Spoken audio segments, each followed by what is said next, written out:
We are talking far too much about God these days, and what we say is often facile.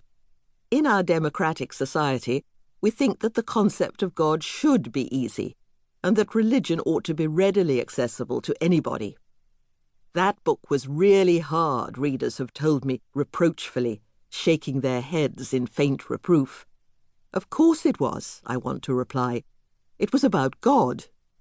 But many find this puzzling. Surely everybody knows what God is. The supreme being, a divine personality who created the world and everything in it.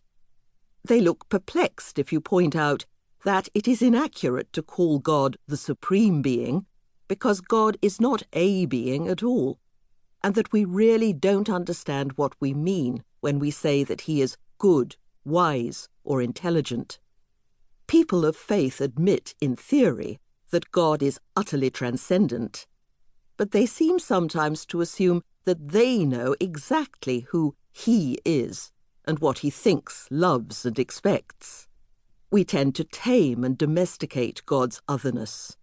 We regularly ask God to bless our nation, save our queen, cure our sickness, or give us a fine day for the picnic.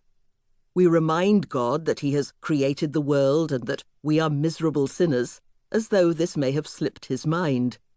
Politicians quote God to justify their policies. Teachers use him to keep order in the classroom. And terrorists commit atrocities in his name. We beg God to support our side in an election or a war, even though our opponents are, presumably, also God's children and the object of his love and care. There is also a tendency to assume that even though we now live in a totally transformed world and have an entirely different worldview, people have always thought about God in exactly the same way as we do today. But despite our scientific and technological brilliance, our religious thinking is sometimes remarkably undeveloped, even primitive. In some ways, the modern God resembles the high God of remote antiquity, a theology that was unanimously either jettisoned or radically reinterpreted because it was found to be inept. Many people in the pre-modern world went out of their way to show that it was very difficult indeed to speak about God. Theology is, of course, a very wordy discipline. People have written reams and talked unstoppably about God.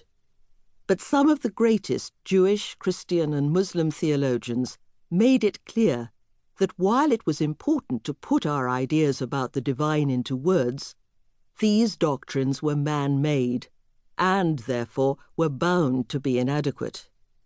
They devised spiritual exercises that deliberately subverted normal patterns of thought and speech to help the faithful understand that the words we use to describe mundane things were simply not suitable for God. He was not good, divine, powerful, or intelligent in any way that we could understand. We could not even say that God existed, because our concept of existence was too limited.